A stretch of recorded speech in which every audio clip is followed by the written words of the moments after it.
अभिजित दिपके आज आलेले आहे. त्यांचे एक आंदोलन आज संविधान स्क्वेअरमध्ये त्यांनी आयोजित केलेली आहे.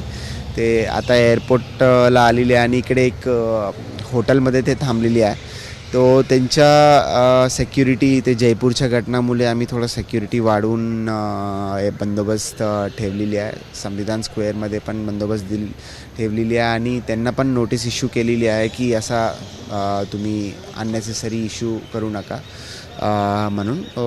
आणि प्रॉपर बंदोबस्त आम्ही जे जे ठिकाणी ते जाणार आहे ते सर्व ठिकाणी आम्ही बंदोबस्त प्लॅन केलेले आहे. हे लोक आंदोलन करतात त्यांना नॉर्मली आम्ही 168 BNSSच्या मार्फतीने आम्ही एक नोटीस देतो. ते सेम नोटीस आम्ही त्यांना पण दिलेली आहे की भावना भडकण्याची या अननेसेसरी जे different type of posters use करण्याची अशा प्रकारेची नॉर्मल नोटीस आहे जे सगळ्यांना देतो आम्ही. ते नॉर्मल आहे.